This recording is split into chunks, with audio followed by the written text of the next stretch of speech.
Welcome to the Real News Network. The recent issue of Reality Check, an independent review of poverty reduction and development assistance, has dedicated itself to the topic of aid and militarism, especially in Asia. One of the articles in this journal is titled Militarism of Palestinian Aid, authored by Nora Lester Murad and by Alaa Tartir. Alaa Tartir was on the Real News and discussed briefly the significance of international aid to the Palestinian economy. Let's have a look.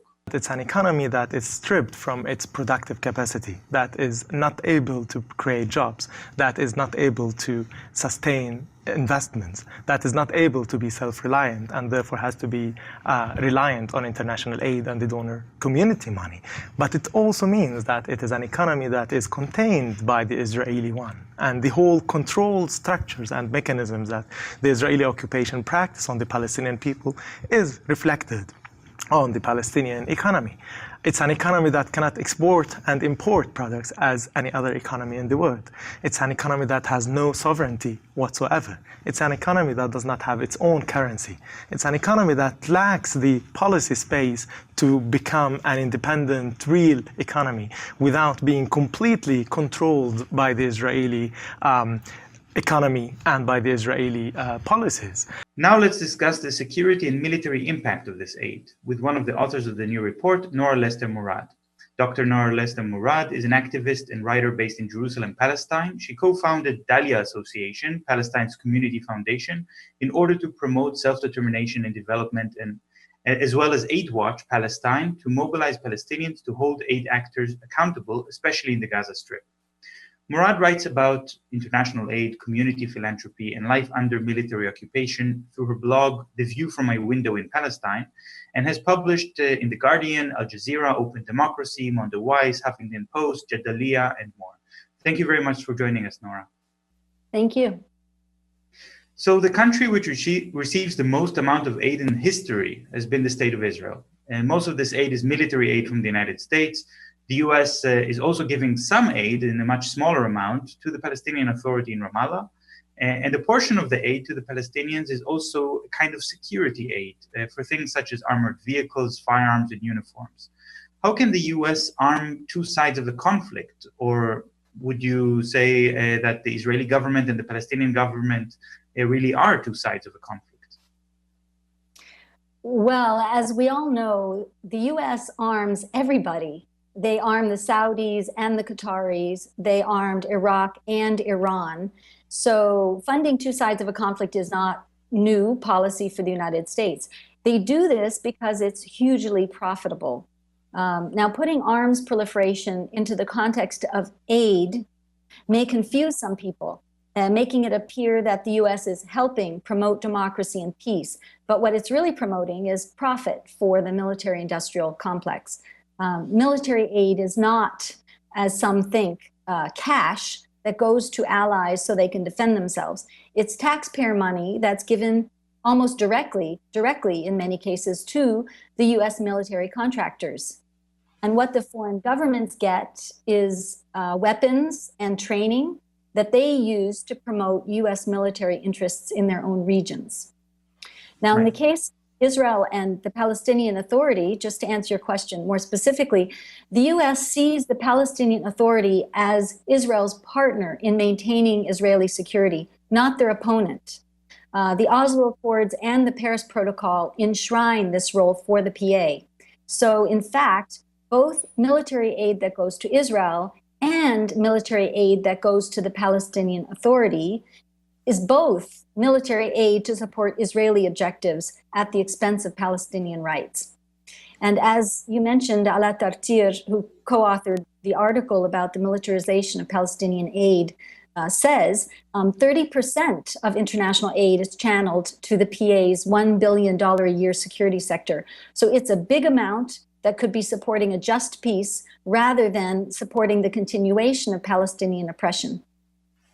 Yeah, I want to continue with the point of Palestinian oppression because you begin your piece in Reality Check with a quote from the US Foreign Assistance Act. And the quote is, "No assistance shall be furnished under this chapter of the Arms Exports Control Act to any unit of the security of a foreign country if the Secretary of State has credible evidence that such unit has committed gross violations of human rights." Well, we know that this rule has been violated multiple times and in many places of the world, but can you give us an example or several examples of human rights violations which would have disqualified the Palestinian government from receiving military aid? Yes, I can. Of course, it should also, the same Arms Export Control Act should also exclude Israel from receiving military aid. But when we're talking about the Palestinian Authority, it's absolutely true that there are increasing concerns by international sources like Amnesty International and Human Rights Watch, as well as local human rights organizations and defenders, that the Palestinian Authority is becoming increasingly oppressive. The extrajudicial killing of Abu Halawa in Nablus is one example, and there's evidence of arbitrary arrest and detention, torture and ill treatment, violations of freedom of expression and assembly. As far as I know, the PA is even using outdated Jordanian legislation to ban media critical of the PA, even arresting people for comments made on Facebook. But what's important to keep in mind is that these violations by the PA are being funded in part by international donors. Why would international donors fund the PA despite these violations? Because they comply with Israeli wishes. So while the international community blames the PA, I think that's a bit disingenuous. The PA is essentially totally dependent on foreign funding and foreign political support. If they were doing something the US and Israel didn't like, for example, when they tried to use UN mechanisms to claim their rights, they would be made to stop it.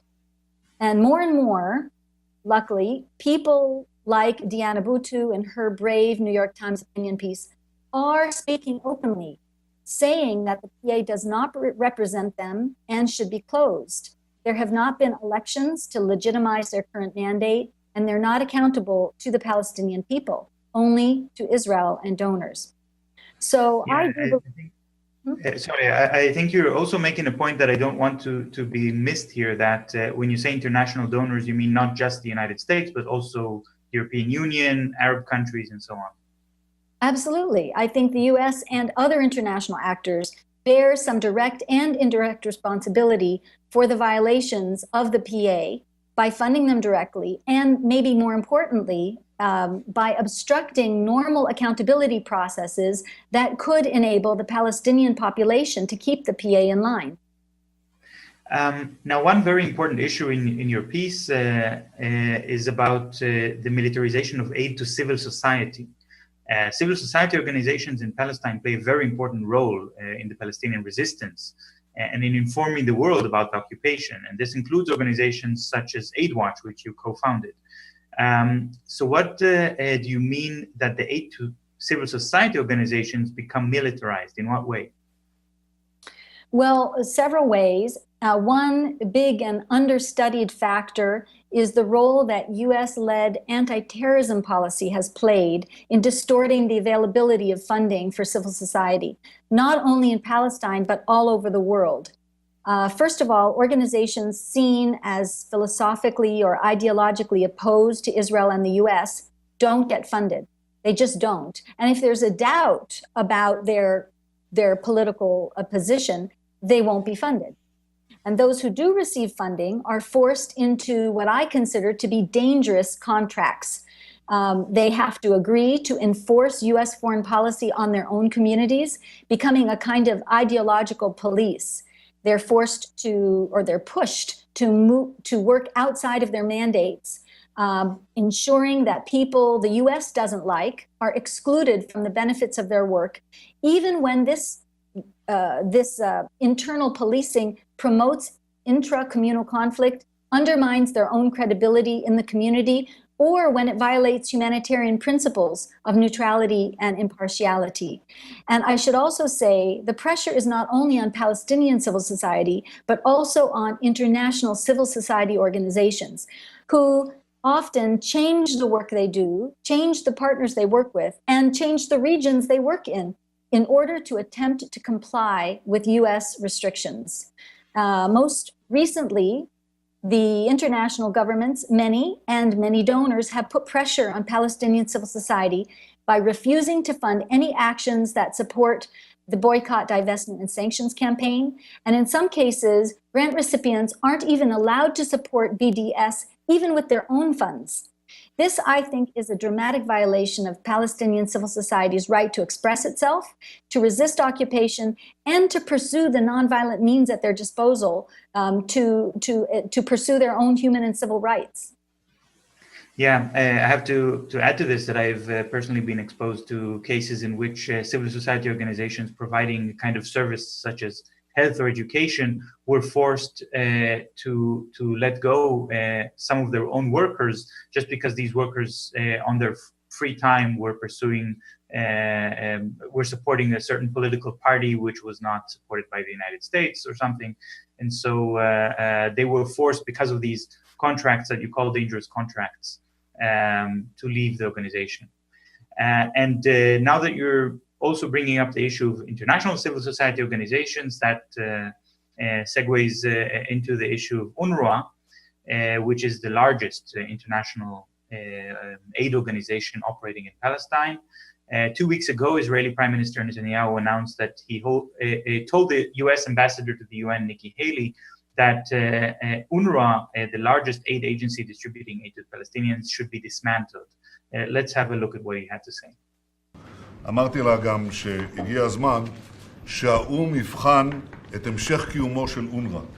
מאז מלחמת העולם השנייה היו וגם ישנם היום עשרות מיליוני פליטים. ולעשרות מיליוני הפליטים הללו יש נציבות עליונה באום. ואילו לפליטים הפלסטינים, שרובם, כמעט כולם, מיושבים, להם יש נציבות נפרדת, קוראים לזה אונר"א. ואונר"א במוסדותיה יש הרבה מאוד הסתה נגד ישראל, ולכן אונר"א במידה רבה, בעצם קיומה וגם לצערי בפעולתה מעת לעת, מנציחה את בעיית הפליטים הפלסטינים ולא פותרת אותה. ולכן הגיע הזמן לפרק את אונר"א ולמזג את החלקים שלה בנציבות הפליטים העליונה של האו"ם.